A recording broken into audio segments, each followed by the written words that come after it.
Tape 3W suivi d'école au Sénégal. D'accord. À école au Sénégal, c'est facile, tu n'as qu'à te connecter. Tape école au Sénégal, les leçons sont beaucoup plus détaillées. Très bien. Donc là, nous sommes dans la deuxième partie de l'introduction, c'est-à-dire la thèse. Mais qu'est-ce qui caractérise les pays sous-développés? En classe de troisième, il y a une interdisciplinarité. Ce que vous apprenez, n'est-ce pas, en histoire et géographie, quelquefois, ça vous sert, n'est-ce pas, dans la dissertation française. En histoire et géographie, vous avez fait la population africaine. Qu'est-ce qui caractérise les pays en voie de développement, les pays sous-développés? C'est une jeunesse de la population. Dans ces pays en voie de développement, on s'est rendu compte que c'est une population plus jeune. 80%, n'est-ce pas, de la population est constituée de jeunes à cause, n'est-ce pas, du fort taux de natalité, contrairement aux pays développés. Dans les pays développés, on parle de vieillissement de la population parce que le taux de natalité est trop faible. Quand vous regardez quelquefois les documentaires, on vous parle de familles XL. Et ces familles XL en France, c'est des familles, n'est-ce pas, de 5 à 6 enfants. On parle de familles XL, c'est-à-dire de familles nombreuses. S'ils venaient en Afrique, les familles XL en Afrique seraient, n'est-ce pas, du nombre de 30 ou 40. Il y a des familles de 20. Une famille de 5 élèves, de 5 enfants, c'est une famille moyenne, n'est-ce pas, dans les pays sous-développés. Donc, ce qui caractérise ces pays en voie de développement, c'est en fait le fort taux, n'est-ce pas, de natalité, le fort taux, n'est-ce pas, de la population jeune. Donc, on va essayer de poser le problème du sujet. Le sujet pose quel problème? Parce qu'en fait, le chômage est l'une des caractéristiques des pays en voie de développement. C'est sans doute parce que dans ces pays en voie de développement, la population, n'est-ce pas, jeune occupe une place très importante. 80%, n'est-ce pas, de la population est constituée de jeunes. Donc, on va essayer de reformuler, n'est-ce pas, le sujet pour, n'est-ce pas, véritablement poser le problème du sujet. Les pays en voie de développement. C'est sans doute la raison pour laquelle la reformulation s'arrête là. Pour mettre l'accent, pour consolider ce qu'on vient de dire, on recopie, n'est-ce pas, une partie du sujet, n'est-ce pas, qui parle de la thèse du sujet. Le chômage des jeunes est devenu un véritable problème. Donc, c'est sans doute la raison pour laquelle l'on nous dit dans le sujet, l'on nous dit dans le sujet que,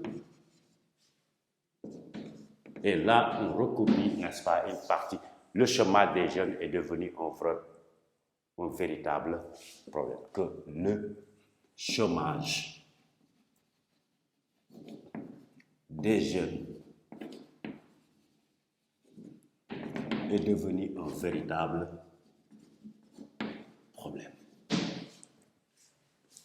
Nous avons posé le problème, nous avons amené le sujet, nous l'avons posé, c'est-à-dire nous avons reformulé.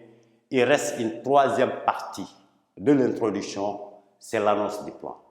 Et pour annoncer le plan, on doit reprendre ces verbes d'action.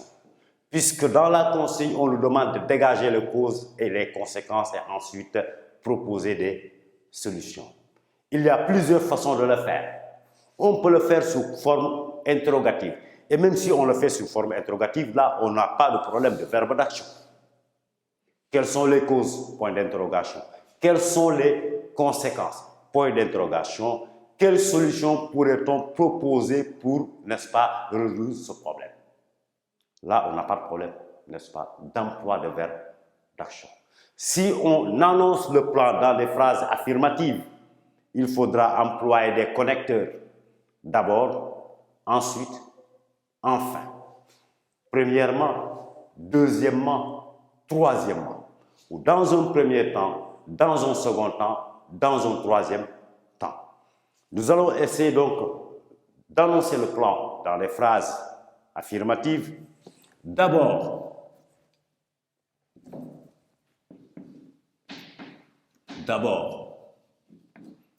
nous allons dégager, puisque dans la consigne, on nous demande de dégager. D'abord, nous allons dégager, et là, nous allons dégager, vous avez quand deux verbes sur le second se met à l'infinitif, nous allons dégager les causes, ensuite les solutions, excusez-moi, les conséquences. C'est le même verbe dégager. Nous allons dégager les causes. Ensuite, pour ne pas répéter, ensuite nous allons dégager les conséquences. Donc ensuite les conséquences. Et enfin, nous allons proposer le R quand nous allons proposer des solutions pour le résoudre. Voilà un exemple d'introduction par rapport à ce sujet-là. Et il n'y a pas une introduction passe-partout. Si vous êtes 1000 élèves, vous pouvez proposer 1000 introductions différentes de celles-ci. L'essentiel, c'est de respecter le thème du sujet. Le sujet parle des problèmes des jeunes des pays sous-développés et des pays en voie de développement. Faites une phrase en parlant de ces jeunes dans les pays en voie de développement. Reformulation, la thèse, on doit poser le problème du sujet, donc problématiser, c'est-à-dire ces jeunes, n'est-ce pas, le chômage des jeunes est devenu un véritable problème, surtout dans les pays en voie de développement. Reformulation veut dire faire en sorte, n'est-ce pas, expliquer davantage le sujet avant de le consolider par une partie, n'est-ce pas, du sujet. Les pays en voie de développement caractérisés par une jeunesse de la population semblent trouver de sérieux problèmes, n'est-ce pas, pour prendre en charge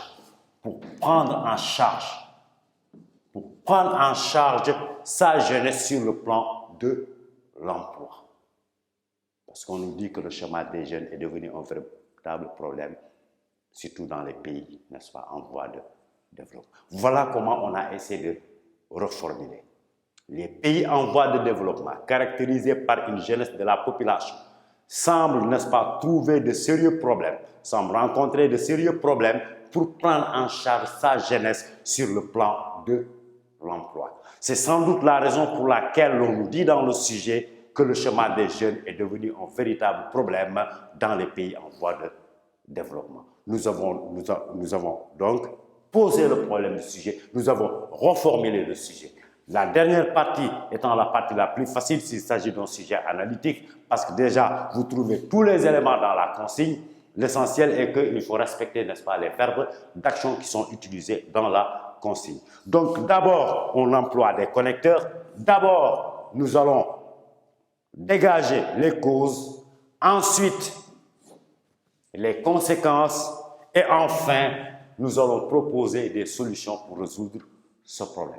Là, c'est la première partie, n'est-ce pas, du devoir, c'est-à-dire l'élaboration de l'introduction. Nous allons essayer de voir maintenant quel est le travail préalable à faire pour faire le développement, pour élaborer le développement et ensuite la conclusion.